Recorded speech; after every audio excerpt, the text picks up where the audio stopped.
Candidates have all been advised of the general topics that will be covered in tonight's questions. However, they have not seen the questions that will be asked. In order to make this totally fair, we are going to address the first question to Paula Metzler, who drew the low number. She will have, and we will follow this format throughout, she will have 2 minutes to answer. We will then go toward Lynn Crawford. We will go from left to right as we all sit here, and we will complete the circuit.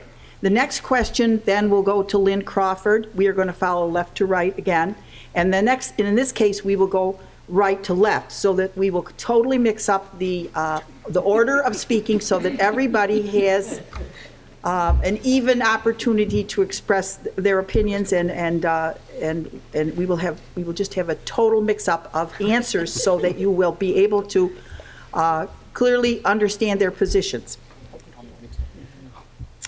With that in mind, then, we will now begin with the first question, which is, as I have said, will go to Paula Metzler. It is with regard to Corbetts Glen. How would you handle the conflicting priorities of development of the Linden Hills office complex and preservation of the Corbetts Glen Nature Park and the surrounding ecosystem and neighborhoods? 2 minutes. First of all, as a new town board member, I'm learning a lot about a lot of different issues, and I know that there is not anything currently before the town board with respect to Corbetts Glen. I have delved into the history, though, and certainly being a resident, I'm aware of the history. My concern there certainly is development.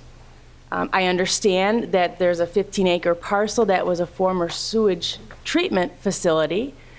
Certainly there's some concerns with respect to the environmental nature of that plot of land.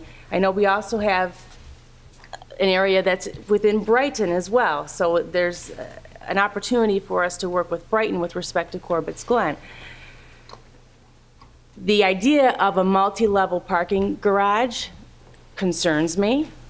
I also want to make sure, as a town board member, that any application that would come before the town board, that rules would be followed and that competing interests would be heard, both those who want to preserve Corbetts Glen as well as the developers coming in and wishing to develop that parcel.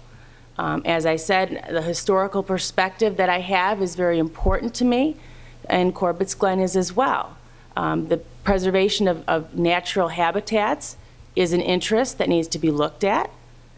And with respect to Corbetts Glen specifically, again, there's nothing currently before the board, and I have to say I'm right now getting up to speed on what's before the board, but everybody's idea is important, especially with respect to such a historical, beautiful place like Corbetts Glen. I will certainly listen to everybody's ideas and listen to thoroughly what applications are properly before the board, and balance the interests, and listen to, above all, the residents of Penfield, and ultimately deciding what's in their best interest. Thank you. Lynn Crawford, 1 minute for follow-up. Thank you. I remember this issue quite well from last year. I have many issues about the plan that was before the town. And I believe now that there is nothing before the town, now is the time to sit down and decide for ourselves and proactively deal with what we will and will not accept to happen in that area. And I know that our town code does not have any restrictions on the height of a parking facility. I understand why. Whoever knew that they might want to put a 6-story parking garage someplace. But right now is the time to get that problem in our zoning fixed. We also have a problem with that property in that it was allowed to go in with a 50-foot setback instead of what is typically now 100-foot.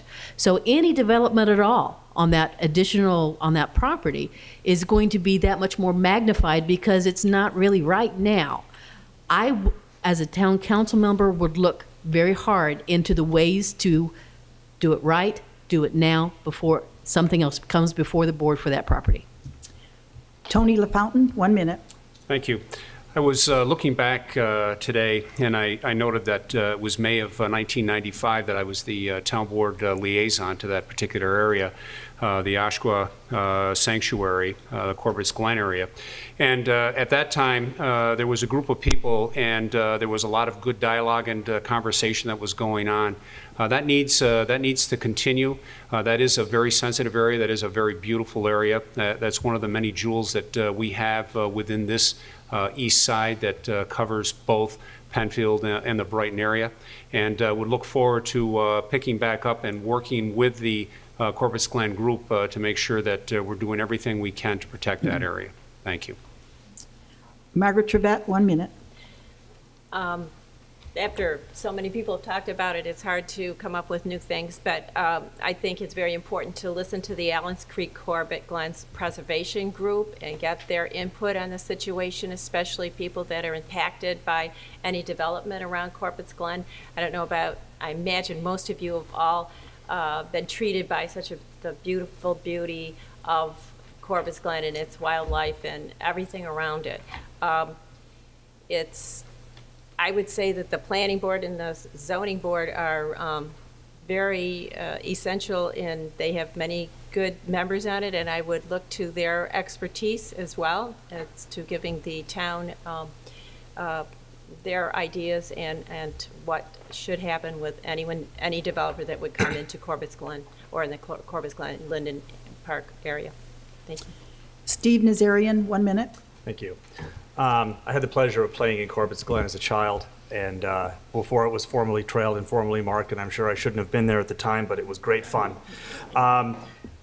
Reviewing and having seen the points of contention regarding the environmental needs of that area along with the proposed developments over the years, the thing that concerns me the most is that when there have been conflicting opinions, there have been conflicting interests around a particular piece of property like Corbetts Glen, and Corbetts Glen isn't the only one. The town needs to do a much better job as acting as an advocate for all concerned parties. The majority of what I've seen is the town doing a very efficient job as acting as a broker, listening to different factions and then sort of determining how communication goes from place to place.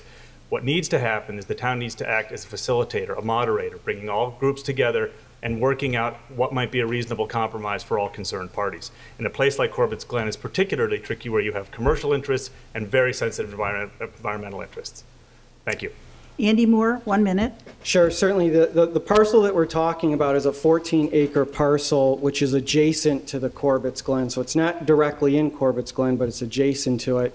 It's former Brighton Pittsford treatment plant, waste treatment plant.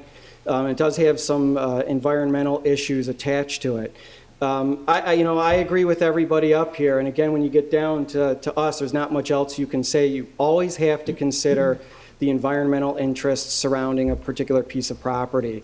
And should a developer bring a plan forward to the planning board, that's the agency that would review it, there certainly has to be an environmental impact done to that. There certainly has to be public hearings to hear from the neighbors, and it has to go through the appropriate process.